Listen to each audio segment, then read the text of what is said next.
Yo, what is going on everybody? Shri Kanase here and welcome back to the best Shopify YouTube channel out there. In this video, I'm going to be doing a full-on case study of actually a failed Shopify store. Hold on. Did you just say failed? Yes, you heard me right. This Shopify store was one of my failures, unfortunately.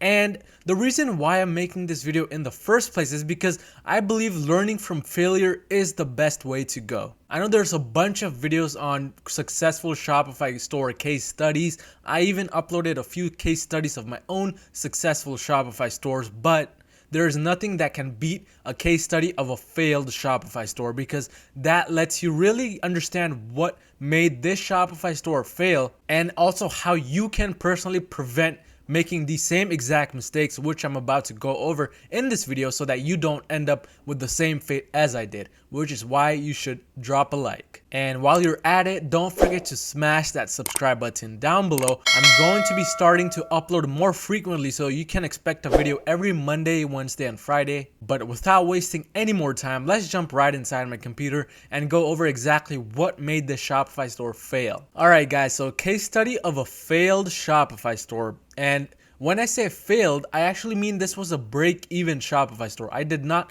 necessarily lose any money on this, but that does not mean I made any money at all. So it was kind of a break-even store. But let's begin speaking about the products, exactly what was wrong in terms of the products and exactly why the product itself contributed to the failure of this Shopify store. And by the way, I'm going to be revealing the niche and also going to be showing you guys exactly the ad metrics inside my business manager in just a few minutes, so stick till the end. But this store was in the fishing niche, and unfortunately I was trying to advertise this store when it was not fishing season. So a lot of niche stores actually do really well when the season is right for that niche, and unfortunately I began advertising this store around January and February, and what I noticed was that people weren't out fishing during this time. Along with that, the products themselves had really low profit margins. I was selling those lures which fishers attach to the end of their fishing poles to catch bait, and these lures can be anywhere from $5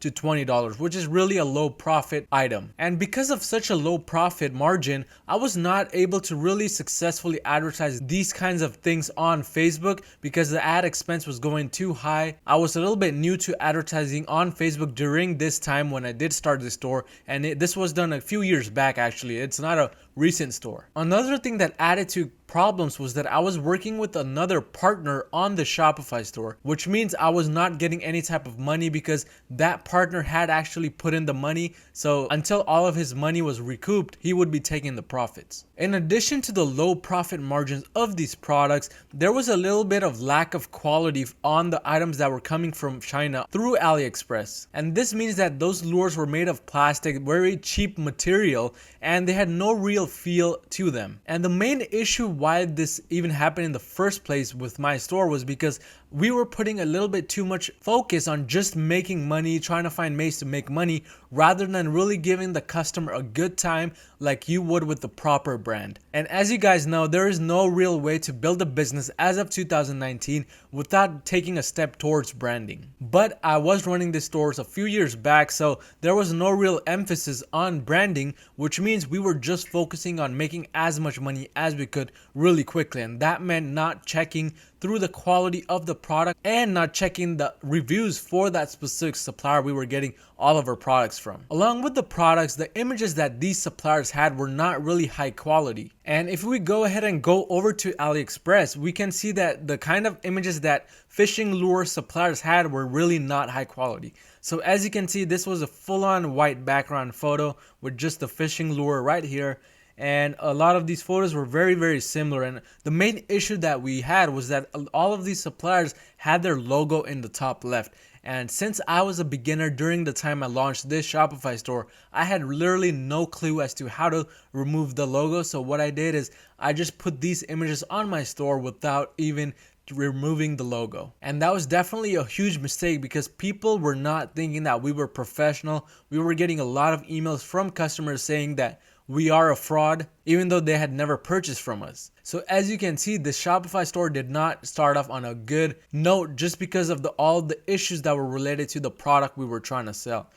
but along with the lack of high quality images, we were not testing enough products. During the time we launched this Shopify store, even I was fairly new to Shopify and dropshipping in general, so I thought the only way to really make any kind of money is to just try to make one product work, even if it may not be a technical winner product. And in the process, I spent a lot of money on Facebook ads trying to make one single product work, even though it was not a winner. And now that we're talking about Facebook ads, let's go ahead and go over to the ads manager of this specific Shopify store and show you guys exactly all of the details regarding this. So this is the business manager for that Shopify store. It was again in the fishing niche, but as you can see, we were running all of these campaigns, and the main issue was there were only 16 campaigns launched, meaning we only tested about 16 products. And it was not even 16 products because a lot of these campaigns were repeat campaigns for the same exact products that we were trying to make winners. So as you can see, this campaign right here, frog PPE, it was a frog lure. This one again, the frog lures. And this one is the lookalike audience test. But overall, we spent around $3,298.75 over the span of the Shopify store on just advertisements. And just through Facebook ads, we made about $3,000 back. But this number is not exact because Facebook does not record every single conversion that we get through Facebook. The overall sales for the Shopify store was around $5,500 to about $6,000, but again, that was break even just because of the low profit margins. But if we go ahead and rank these campaigns by the amount of purchases and go inside of one specific campaign, we can see that a lot of these ad sets were getting purchases, but the main issue was profitability. So if we again rank by ROAS, we can see that a lot of these ad sets were above 3.0 ROAS, meaning they were profitable. But overall, there were a lot of ad sets that were not profitable, and overall we were losing money. But this just goes to show you that making sales on Facebook is not a hard thing to do. Anybody can literally make sales on Facebook, and that is a lot of what the Shopify so-called gurus do. They make a lot of sales on Facebook ads, but what they don't tell you is the amount of profit they made. And as you guys know, I always love being transparent with you, and I don't hesitate to admit that I have failed a lot of times in my life when it comes to Shopify, and this Shopify store is a prime example of where I failed badly. I spent a lot of time, energy, money, and even broke the friendship with that specific partner on the Shopify store, but all of these things were learning lessons. But let's go back to our slideshow and continue on. The next thing I'd like to talk about is the website itself and the faults our website had. So one of the biggest issue that our website had was that a lot of the basic pages were missing.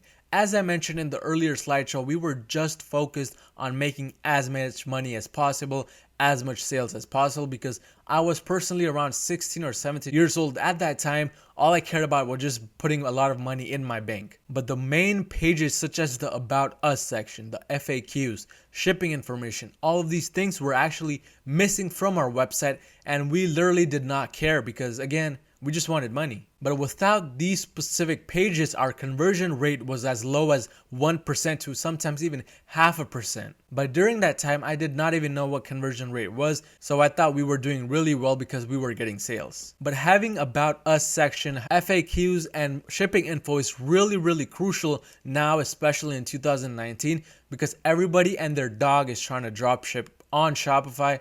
So you really have to stand out of the crowd and give the customers a reason to trust you. But not having these basic pages definitely contributed to our failure. And second thing was that our overall theme color scheme was not matching. Our main slideshow image that is on the home page had a lot of blue in it, but our top header section, which is the announcement bar, was all green. In addition, the add to cart button that we had on our product page was a different color. So all of these things really contribute to whether a customer trust your website or not, and that is one thing we lacked because we were all over the place when it came to the color spectrum, and this meant people thought that we were not trustable at all. There are specific colors which really make the customer want to trust you, such as green. But the issue was we were not using colors that were a good combination, and they hurt the eyes when the customer went on the product page, and that meant the customer was not interested from purchasing from us. In addition to that problem, our website was really slow because I had uploaded a bunch of applications to the Shopify store, and this really slowed down the speed. If your Shopify store is above 2.5 seconds load time, you need to fix your Shopify store speed. I have a video on how that is done. The link should have popped up above my head on the top right. But all of these three specific things really contributed to a customer not purchasing from us and making them want to purchase from our competitors. So as you can see clearly, our base, which is our website, was not properly designed for conversions. And to add on top of that, we were not running advertisements as we should have because I lacked a lot of knowledge back then in those days. So instead of testing multiple ad copies per ad set and per interest, we only tested one ad copy per ad set. And this meant that customers either liked the ad copy or they didn't. And if they didn't like the ad copy, that means they didn't purchase from us. But the reason why we have to test different ad copies is so that Facebook decides which ad copy from the multiple ones you have uploaded to show the customer to. And Facebook will only show the ad copy which is getting the highest amount of likes, comments, shares, and link clicks to that specific audience. So instead of you choosing the ad copy, Facebook chooses the best one for you, and that is the best way to go, especially right now in 2019. But the main issue with the ad copy itself was that the text on the ad copy was not directly relating to the audience. For the fishing niche, the audience was the older age range, meaning 45 to 65 plus, and we were using a lot of emojis and words which would relate more to a younger audience. So it is really crucial that you know exactly who your audience is, meaning who the age group is, and that you make an ad copy that relates directly to that specific age range. Otherwise, you're going to have the same fate as we did with this Shopify store. For our ad copies, there was a lack of connection between the text we had written and the person reading that text. In addition to the text, the images that we were using for the ad copy were really low quality. And in a second, I'm gonna hop onto my Facebook Ads Manager once again to show you guys exactly what I mean. But these images were low quality. They had some text on it, and we were not really using any types of video ads. In a niche like the fishing niche, using a video ad is really crucial because if you showcase the product, the fishing lure or the fishing pole in action, it would make the person really more inclined to purchase. But we were unaware of that. We were just taking the easy way out, meaning we were using these images and they were stock images, which were not high quality. So because of the lack of the image quality, people were not trusting the ad copy in the first place. And as a result, we were not even getting a lot of link clicks in the first place. But in addition to that, as I showed you, we had a campaign just for lookalike audiences. The main problem with that was that we were trying to scale using lookalike audiences way too fast. For one of the fishing lures, after getting about 3 to 4 purchases, I actually launched a lot of lookalike audiences thinking we had enough data when clearly that was not enough, and you probably know what happened with that. If you didn't guess it, I lost a lot of money on that. But things were all over the place. We had no proper funnel in place, and all of these things really contributed to our failure. But let's go ahead and go back to our Facebook Ads Manager once again to dive a little bit more into the ad copy and exactly what kind of ad copies we were running, what kind of targeting we were doing, etc. So let's go ahead and go inside one of the campaigns. Let's go ahead and go inside one of the specific ad set which had a ROAS of above a 4. So let's go ahead and go inside. And let's open up the ad copy to show you guys. So as you can see, only one ad copy instead of testing multiple. Again, right now I highly recommend that you test multiple ad copies within each ad set. I like testing 3 to 4 ad copies, but as you can see, we only had one, so it was either a hit or miss. But if we go ahead and click on edit, I can show you exactly how the ad copy was. So the store was called Mill Venture, and if we look at the ad copy, this was actually a video ad for the specific product. This was towards the end where we were deciding to shut down the Shopify store, and we were just testing final things before we actually shut it down. But as you can see, let's look at the ad copy itself. So clearly there were a lot of emojis, and again, for the older audience, emojis are not the way to go. I can tell from this experience that people that are older like to be more professional. They don't really like a lot of this emoji stuff. But the first sentence was a hook, which is frog lure made exclusively to help get better catches. Okay, that's not a bad sentence, but it was not really directly relating to these older people who like to kind of take it casual and just like to fish for fun. Our second sentence was an offer. It said 57% off plus free shipping today only. And again, we use the fire emoji when the older audience actually does not like emojis. And the third and fourth sentence was the call to action. We just put grab yours now followed by the link to the specific product. And the last one was the tag statement, which said tag an angler who needs this. And an angler is a special keyword for a fisher. That is one thing you want to keep in mind when advertising a specific product in a niche. You want to try to use words which people in that niche can relate to. Fishermen can really relate to the word angler. It is sort of a slang word used in the fishing niche, and the only way I found this was by doing research. I have never fished in my life. I haven't even touched a fishing pole. But doing this research really helped me understand what people in the fishing niche like and don't like, and as a result, we did get sales. Clearly, this ad copy was lacking. We got around 350 likes, we got a few comments and a few shares, but nothing too impressive. And let's go back and look at some other campaigns that we have up. So let's go ahead and go over to this specific one. It was just targeting the desktop placement. But again, if we go inside, just one single ad copy instead of testing multiple. And we were getting link clicks at $4.25, which is really bad, by the way. But let's go ahead and look over at the interest and see exactly what helped us get a lot of these purchases. So let's go ahead and look at all of the specific campaigns and rank by ROAS, just so you can see exactly which interest got us the most ROAS and which interest got us the least. So the first two ads are actually look like audiences, but as you can see, the results were not that great. We only got one purchase. The cost per link click was through the roof. Starting from the fourth ad set, these were all interest targeting ad sets. And if we just go ahead and click on edit, we can see exactly what kind of interest targeting I did.